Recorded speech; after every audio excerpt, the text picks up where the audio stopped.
దేవుణ్ణి రోజంతా అనుసరిస్తే, దేవుని రోజంతా జ్ఞాపకం చేసుకొని, నా జీవితానికి దేవుణ్ణి అన్వయం చేసుకుంటూ, నా జీవితానికి దేవుని యొక్క ధర్మశాస్త్ర గ్రంథాన్ని నేను అన్వయించుకుంటే నాకు వచ్చే లాభం ఏంటి?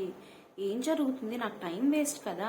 నా డైలీ యాక్టివిటీస్ నేను చేసుకుంటాను, నా ఫ్రెండ్స్తో నేను మాట్లాడుకుంటాను, నా కొలీగ్స్తో నేను సరదాగా ఉంటాను.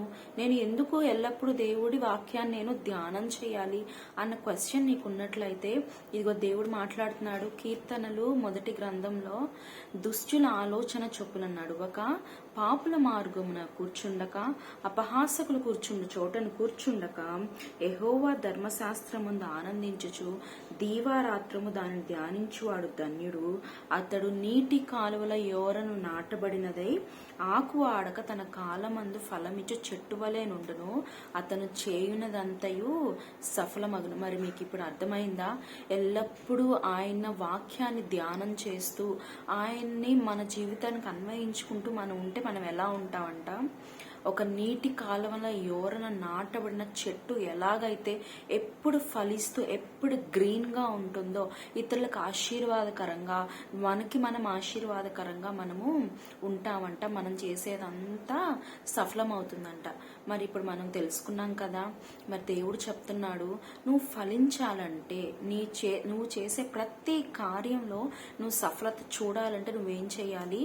దుష్టుల ఆలోచన చొప్పున నువ్వు నడవకూడదు. దుష్టులు ఏం చేస్తారు? ఎవరిని ఎక్కడ పడేద్దామా, ఎవరిని మాటల ద్వారా ఎలా ఇబ్బంది పడదామా, ఎవరిని త్రోసేద్దామా, ఎవరికి మంచి జరగకుండా చూద్దామా. మనం చూస్తూ ఉంటాం కదండి, మంచి జరగకుండా అడ్డుకునే వాళ్ళు అనేక మంది ఉంటారు. మనకి తెలుసు, అంటే మన జీవితంలో కూడా మనం ఎక్స్పీరియన్స్ చేస్తుంటాం అటువంటి మనుషుల్ని. అట్లనే మనం ఏం చేయకూడదు? అపహాసకులతో మనం సాంగత్యం చేయకూడదు. ఒక నలుగురు కూర్చొని ఒక మనిషి గురించి వాళ్ళు ఏం చేస్తారు? అపహాస్యం చేస్తుంటారు. వారి నడక గురించో, వారి మాట గురించో, వారి పని గురించో, వారి ఫ్యామిలీ గురించో, ఇంకా ఏదైనా సరే అటువంటి వారితో నువ్వు సాంగత్యం చేయకూడదు. ఇంకా పాపులతో కూడా నువ్వు సాంగత్యం చేయకూడదు. పాపులతో నువ్వు ఎప్పుడైతే వారితో కూర్చొని ఆ అబద్ధపు మాటలు, ఆ వేశ్యపు తలంపులు, ఆ వేశ్యపు మాటలతో నువ్వు మాట్లాడుతూ ఉంటావో, దేవుడు నీతో ఉండడు. ఎప్పుడైతే వీటన్నిటిని విడిచిపెడితే దేవుడు నీతో ఉండి ఆయన వాక్యాన్ని ధ్యానించడానికి ఆయన హెల్ప్ చేస్తాడు. మరి నువ్వు ఎప్పుడైతే పరిశుద్ధంగా ఉంటావో పాపం నీలో ఉండదు. పాపం నీలో ఉంటే పరిశుద్ధత నీకు దూరంగా ఉంటుంది. కనుక ఎప్పుడైతే నువ్వు వీటన్నిటిని దూరం పెట్టి ఆయన ధర్మశాస్త్ర గ్రంథం అందరూ ఆనందిస్తావో, అప్పుడు నీకు సఫలత, అప్పుడు నీకు ఆశీర్వాదం. చూడండి, సీజనల్ గా పడాల్సిన రైనీ సీజన్లో పడితే ఎంత ఆనందం కదా ఫార్మర్స్ కి.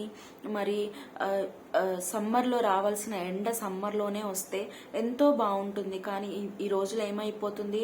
క్లైమాటిక్ చేంజెస్ మనము చెప్పలేము ఎప్పుడు ఏది వస్తుంది. వర్షాకాలంలో ఎండ, చలికాలంలో ఎండ. అసలు ఎండ అనేది ఈ రోజులో మనం తట్టుకోలేని పరిస్థితి. ఒక్కోసారి 60 డిగ్రీ సెంటిగ్రేడ్ కూడా అది దాటుతున్న పరిస్థితి. మరి ఇటువంటి సిచ్యువేషన్స్ లో లోకం ఎలా అయినా ఉండని దేవుడు అంటున్నాడు, నువ్వు నాలో ఆనందిస్తే నేను నిన్ను ఫలింపజేస్తాను.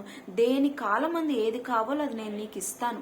మరి చూడండి, ఫార్మర్స్ కి రెయిన్ కావాల్సిన సీజన్ లో వాళ్ళకి రెయిన్ వస్తే ఎంత చక్కగా క్రాప్ వస్తుంది.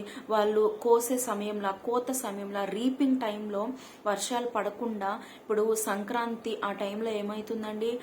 వాతావరణం చల్లగా, కోల్డ్ గా ఉంటుంది. So that they could reap their crop. ఆ టైంలో వర్షం పడితే ఏమైతుంది?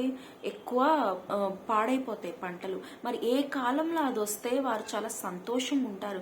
మరి దేవుడు అదే చెప్తున్నాడు, నువ్వు దేవుళ్ళు ఆనందిస్తే నీకు ఏ కాలంలో ఏది కావాలో, నీకు ఎప్పుడు ఏ అవసరం కావాలో, నీకు ఎప్పుడు ఏ మనుషుల సహాయం కావాలో, నీకు ఎప్పుడు ఏ ధన సహాయం కావాలో, నీకు ఎప్పుడు ఎటువంటి ఇబ్బంది వస్తున్నా దానికి తగ్గ సహాయము, దానికి తగ్గ నీతి ఫలము దేవుడు నీకు ఇస్తానని వాగ్దానం చేస్తున్నాడు.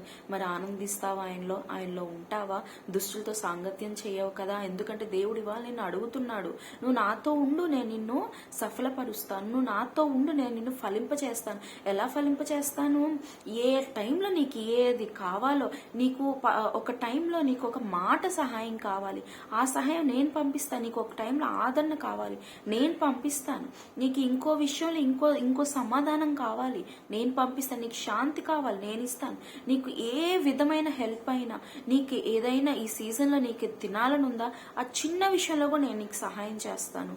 మరి నువ్వు నన్ను విడిచిపెట్టదు, నాలో ఆనందించు, నేను నిన్ను ఆశీర్వదిస్తాను దేవుడు చెప్తున్నాడు. కనుక ఈ చిన్ని మాట ద్వారా దేవుణ్ణి మనం పట్టుకుందాము, ఆశీర్వాదాలు పొందుకుందాం. ఆమేన్.